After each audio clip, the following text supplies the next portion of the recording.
It's nice to get all weepy-eyed and tearful and say, oh, yes, those corporations are really helping America. But here's the bottom line. Corporate social responsibility makes money. So you can sit down and measure it, the before and after as to what's going on. Let me tell you about these people wearing the blue shirts. They're all over the place. This is a Southern California a program that started in the year 2007 here in Southern California. And it started off by bringing in some helpful Honda people. They put blue t-shirts on them. They changed them from t-shirts into these really nice little polo shirts. So in the process, they go out and they help different organizations in the community.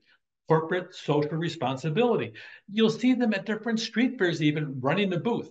A lot of times they're working on volunteer time on their own, or sometimes they're on the clock. It just depends. They go out and they have a promotion over here. I hear that you have a Girl Scout troop that can't go to camp this year because you can't afford it.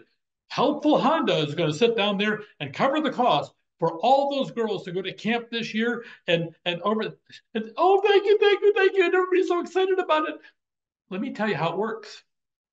Honda would normally be having a radio ad. They would spend $75 to $125,000 a script, have the actors in it, and everything else. Then they sit down and they have all the different things. So by the time it was all done, the cost to produce a promotional thing lasting about the same length of time as their wonderful gift to the Girl Scouts would probably cost about 10 times what it does to send those girls to Girl Scout camp.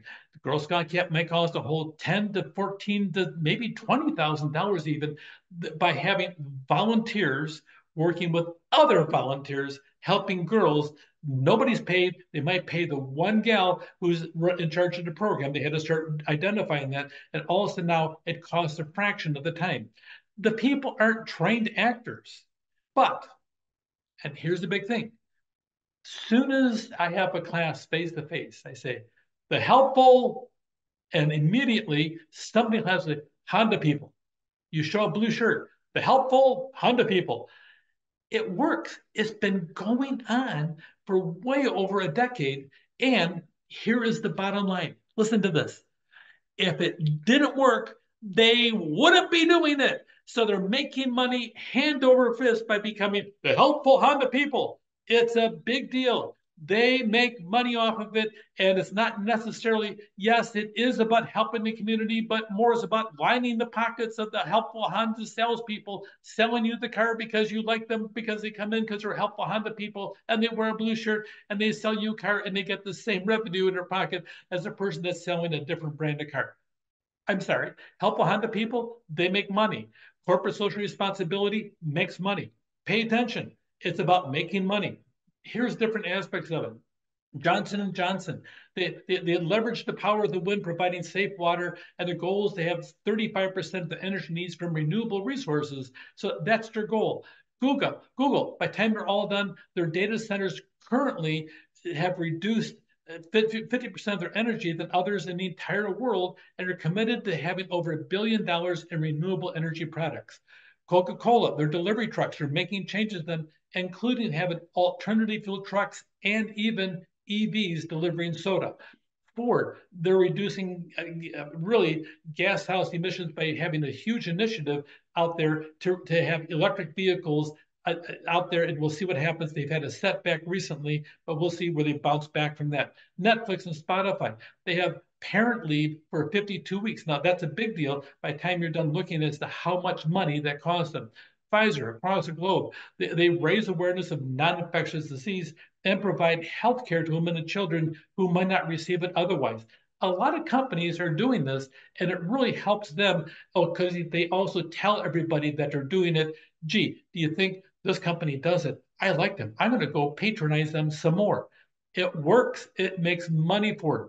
Patagonia, 1973, outdoor apparel, they're vetting suppliers to promote fair labor practices. And by the way, they tell you about it in most of their brochure. We promote fair labor practices. Gee, why not just do it and not tell anybody about it? Oh, wait, you tell everybody about it so that way they all think you're good and they come to you and you get more money in the profit. Corporate social responsibility, if you play your cards right, you'll make money. That's what it's about. Social auditing, by tender all done. A lot of people, they watch everything that happens within a corporation. socially conscious investors. I'm going to buy a share of stock and show Warren Buffett. How much does it cost? $450,000 for a share of stock. I'm going to be quiet. So that being said, just depends what it is. But sometimes you get an investor that wants you to sit down and take this position over here as a corporation. Sometimes research organizations will focusing in on that.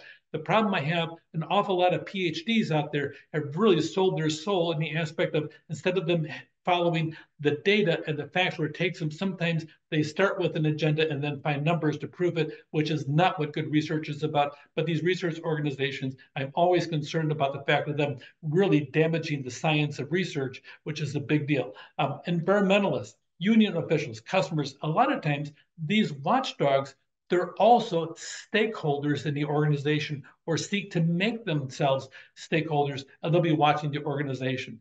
Environmental policies. You'll see a lot of organizations developing them about taking a position about the environment. Why? Because it matters to their consumers.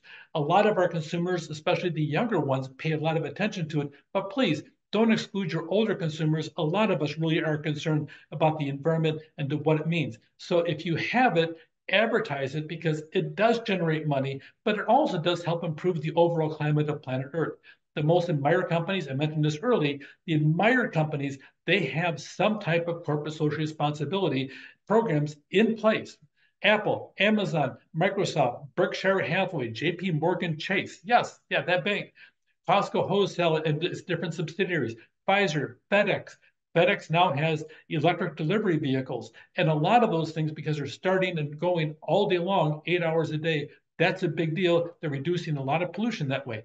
Nike, Nevada. So you'll see different corporations out there. So you have other things besides the product itself. Sometimes you have regulations.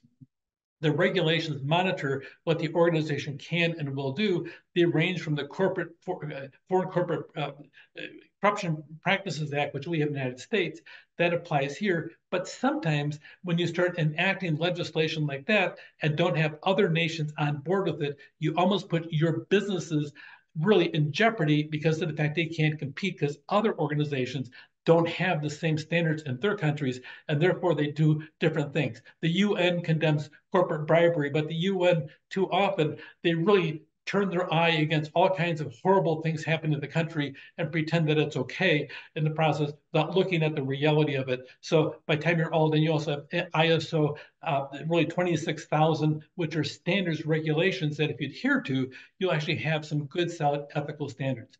Sometimes the best way to do it is you admit if you make a mistake as to what's going on. Nike, they got blamed as well as multiple other major vendors in Bangladesh where they had child labor taking place. And literally in the space of 1 year, two giant buildings collapsed in Bangladesh and literally left thousands and thousands dead. And some of the thousands dead that were working in that building were children under the age of 12. That left a black eye for an awful lot of these major fashion designers. And all of a sudden, everybody, I didn't know. I didn't know. Oh, yeah, you didn't know. You just turned a blind eye on that. The whole world didn't take the pomp and circumstance they pretended, and I didn't know. They started reacting by withdrawing from purchasing the products. Then all of a sudden now they had ethics. And it's like, oh, we know, we're sorry. A lot of people, I'm sorry, and correcting the thing does go a long ways. Nike doesn't make shoes. Nike makes spectacular shoe designs. Nike is a spectacular corporation when it comes down to actually marketing, but they don't make the shoes. They farm it all out to other agencies. So here in a lot of low-wage nations, they're making Nike shoes in a place that was unsafe and unfit for regular adult workers, let alone the children workers, a lot of them that died over there. So can they overcome that type of black eye? The answer is yes, you can, if you apologize and if you start doing things on a good ethical basis and be upfront and transparent in the process. So that being said, by the time you're all done, you have to pay attention and watch different aspects of it. What's going on? Over here's an example how corporate ethics can clash with cultural ethics. South American, moved to US, worked in large telecommunication companies for 5 years before being transferred back to his company. He was reimbursed, but lived in a much cheaper and dangerous neighborhood, sending extra money to his family. what is the ethical dilemma? You had two standards of safety between them. So you start looking at that. What exactly are you doing past the borders of the United States? It's a different world out there. Our standards here are different from Mexico, even though they're a huge trading partner, and you have different things going on. You have different levels of crime, different levels of community acceptance as to what ethics are. So, how do you go about coping with that as an organization? So, you'll see different things in the process as what's going on in the world of ethics. So, where do you measure up and where do you think it should be going? That'll be a decision made by you and your pocketbook. Take care.